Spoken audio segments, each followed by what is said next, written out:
Wireless networks, just like their wired counterparts, can be put together in different physical configurations called topologies.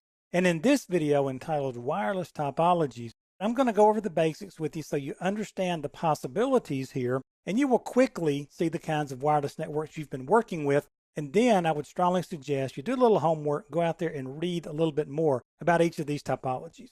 The 802.11 standard defines four main wireless topologies. The basic service set, the BSS, is the most common wireless topology most people think about. You've got a single wireless access point, an AP. You've got one or more client stations, meaning smartphones, laptops, tablets, that sort of thing. And the stations that connect to this access point and join this network, they're members of this basic service set, the BSS. They have a layer 2 connection, and these stations are said to be associated.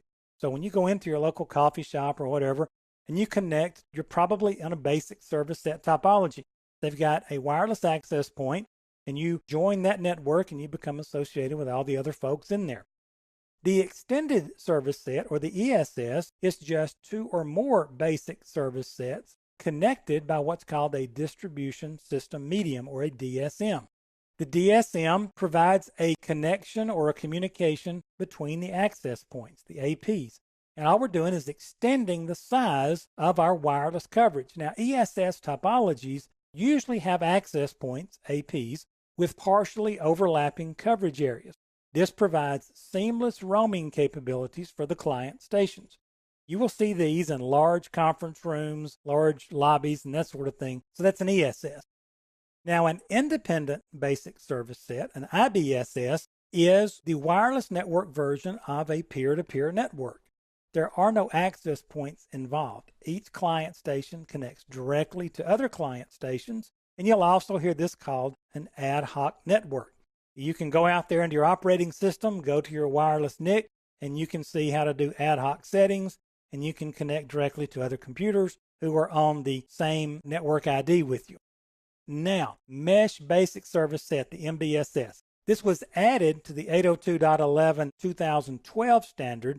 There's still a lot of discussion. There's still a lot of concerns out there about this, and you'll see a lot of vendors promising various solutions and so forth. But it is a topology that's recognized out there, and this defines a mesh topology. And it is just what it sounds like. It is a whole bunch of wireless access points working together, basically covering a large area the same way that a wired network could have been done. So we're talking about wireless distribution of network traffic. Here's the way it works. Clients walk into the area, they open their laptops, and they make a connection to an access point. Now that access point is referred to in MBSS speak as a mesh point, an MP.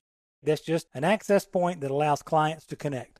The MPs then connect to other access points that are referred to as mesh point portals, MPPs.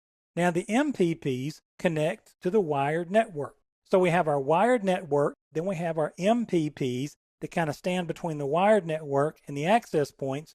And what we're trying to do is kind of balance and manage all of this wireless information that's coming from all sorts of places, getting it back to the point portals, and then feeding it back into and out of the standard wired network.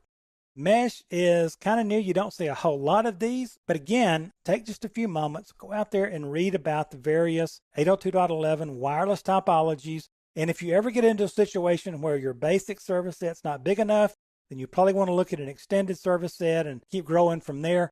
Go do some reading on these, understand the various pieces and parts, and this can really help. A lot of different vendors out there will sell you entire solutions, know what they're talking about, figure out which design is going to work best for your particular implementation.